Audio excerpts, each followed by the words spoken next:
Keijo is an edgy sports anime released in fall of 2016. The story is about hot teenage girls wearing revealing swimsuits fighting against each other in various events, which are part of Japan's latest competitive female-only sport called Keijo. The part that makes this property so amazingly complex and compelling are the ingenious rules our female participants have to follow. Players must stand on circular platforms floating in a pool, with the main goal of knocking off their opponents. Seems pretty standard so far, but the best part is yet to come. The female participants are not allowed to use their ass and tits to push their opponents off the platform. Obviously this is one of the more original and thought-provoking shows out there, so it should be no surprise that I personally hold it in great regard. It's such an incredible work of art, as they found a way to thematically integrate a ridiculous amount of fanservice in an otherwise action-packed anime. Gotta say, I'm impressed. If anyone's impressed, it's me, because I thought I'd won. I didn't expect you to pull your jaw back and slam your face into my butt. I'm glad anime exists as a popular medium of entertainment, as it would have been otherwise unlikely for such an amazing concept to benefit from such a high production adaptation. Buzz to buzz attack! At first I was wondering, how much can you actually animate in regard with girls pushing each other into water, using their female features? Wouldn't it get like repetitive and static, despite the much anticipated fanservice? I'm extremely familiar with yet another anime presenting a female-only tournament, where the rule of the whole kingdom was to be determined by the winner of the competition. Queen's Blade is the name of the show. Even though it enjoyed popularity, success, and of course an abundance of fanservice, the anime sadly struck me as boring, with its fighting sequences serving more as filler for the other girl and girl action scenes in between.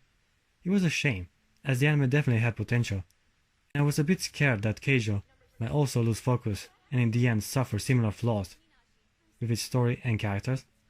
Thankfully the anime industry had outdone itself, because this particular title benefits from well-developed characters and visually stunning fight sequences. It's anime in its purest form, and I mean that statement. Keijo has everything, from power-up special signature moves, in this case with their hips and tits, Well, here we go! to over-the-top shonen speeches, friendships, and rivalities. You may be strong, but I won't let you defeat me! I was impressed on how well it all blends together, resulting in an engaging and thematic experience. Each player has their own unique style of combat and special ultra moves.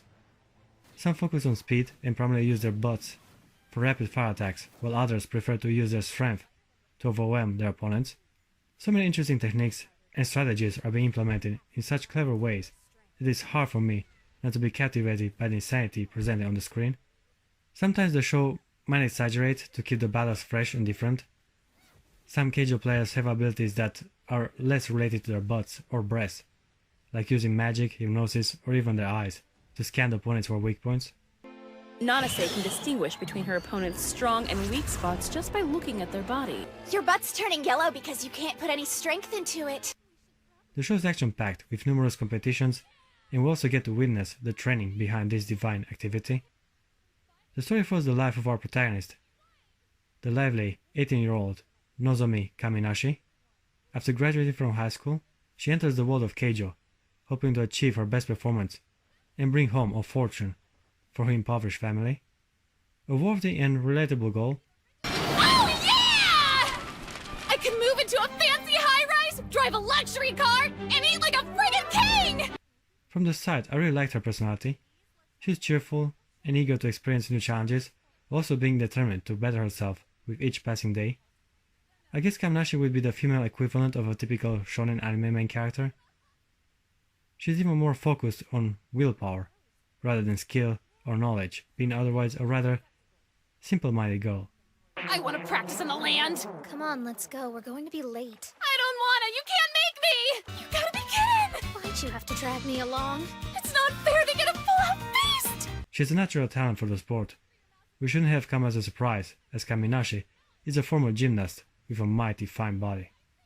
Eventually, the main character also unlocks her signature attack, thematically called the Vacuum Butt Cannon, which can blow her opponents away, clothes and all. Most of her story arc centers around mastering this incredibly powerful technique. Otherwise, she's willing to keep on fighting until she becomes the richest Keijo player in Japan. If you ask me, You're way too talented for the regular class. We can't have a simple-minded, determined brunette main character without a white-haired, calculated best friend or rival. Sayaka Miyata is Nozomi's best friend and a former judo champion. She's cool, composed, and can think well under pressure. A good counterpart for our protagonist. I've got this.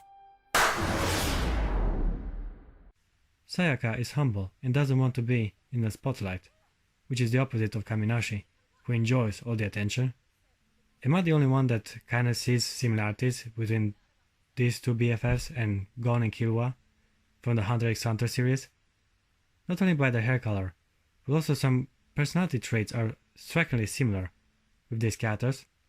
But again, many anime use this style cliché. While Kaminashi excels in strength, Miyata claims to be the fastest Keijo player in Western Japan. She's primarily focused on speed and often incorporates judo moves in her techniques. Still using your speed like you did in judo? I found a method that works, so why would I bother to change it? As she was trained in the very art from a young age. Her father wanted her to go to the Olympics, but she refused that path, as her dream was to become a Keijo player. Why am I mentioning all this? Well, in the second half of the story, the show suddenly decided to give her a character arc in regard with her past decisions to abandon judo and pursue her calling. She encounters a fierce opponent, Nami Nanase. Nami Nanase, otherwise known as Asiru Nanase! Shabam! That not only challenges her on a performance level, but also makes her come to terms with her ambitions. This is a well choreographed and thematic fight, as both players have similar ambitions, but otherwise different methods of achieving their dreams. The physical spectacle sure was engaging and entertaining till the end. I mean, my god, this must be the best fight in the whole show. So many interesting and visually amazing techniques, plus the absurdity of every move these girls are performing. You wanna butt in, huh? And yet it all works, because we know their motives for which they are fighting. It's not as much of a presentation of power and speed as it is a clash of personalities. I was captivated by the fiery exchange of dialogue and the life struggle they both endured, to all culminate with this very moment. Nanase claims that she dedicated her whole life to Keijo, while Miyata ran away from her initial career in judo. Therefore she is unworthy to be her rival. Miyata's life choices are put to the test, and in the end she proves that she made the right call in pursuing her dreams.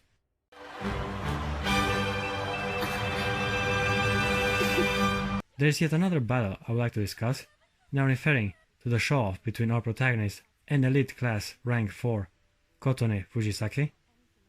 The fight happened earlier in the show, and it was the very moment I realized how amazing this anime is. While Kaminashi is eager to learn and better herself, Fujisaki is completely disinterested in Keijo. She is naturally gifted at the sport, as Fujisaki came from a family of Keijo players and her mother is a former prize queen, which basically means the best girl in the business. Naturally, greatness was expected of her, but she initially only joined Keijo to grab some easy money. I don't love it. But if I can make decent money playing, then I might as well. Fujisaki is able to attack while her back is turned, and uses the vibrations on the platform to detect and predict her opponent's movements without even looking. Whenever Fujisaki uses her technique, her ass starts to vibrate and releases an aura that takes the form of a dog that she calls Cerberus. That's a fitting name, as her aura dog does guard her ass from incoming attacks and even takes the initiative sometimes, surprising the opponents. She spends most of the fight on autopilot, as Cerberus usually gets the job done without her putting too much thought into it. Now that I think about it, Fujisaki rarely puts thought into anything on that matter, as her mind is always somewhere else, mostly in her erotic fantasies. No! I don't know where you got that idea, but you're wrong. I'm not into BL! Oh yeah, that's it, BL. Not only was the battle full with delicious fanservice and amazing fight sequences, but again, there was more going on besides proving who is the strongest. Our two contenders have opposing personalities and aspirations. Fujisaki was content with just being among the best and ignored her true potential, while Kaminashi is always trying to better herself and prove her mettle. Her determination inspired Fujisaki, which after the fight, finally, started to enjoy the competition. Keijo definitely has a rich variety of interesting and colorful characters, but it would be hard to do justice by all of them. I'll mention one more character before I come to a close. Mio Kusaki. is an attractive and very tall woman. She is obviously a hopeful, as Mio has blonde hair, blue eyes, and a voluptuous, delicious, athletic body. Her European genes are definitely showing. As the show itself specified during astronomy class, the clear difference between Eastern and Western curves. If you want to excel at Keijo, you have to understand the science behind it. A science called astronomy. She seems to be one of the best, if not the best Keijo player in the academy. She is normally nice and likes to tease a lot. If that was enough to make her incredibly attractive, the show increases her sex appeal even more by making her a lesbian. I get to compete against all these lovely ladies. It's almost as if I have my own hero. She has a habit of teasing each girl around her and talks casually about dragging them into her bed. How would you like to join me in bed tonight? I'd love to get a private concert. There's no way in hell I'm doing that! Okay guys, I give Keijo an 8 out of 10. I strongly recommend this anime. It blends character development and action in a skillful way, while also providing the recommended doses of eye candy for every pervert to enjoy.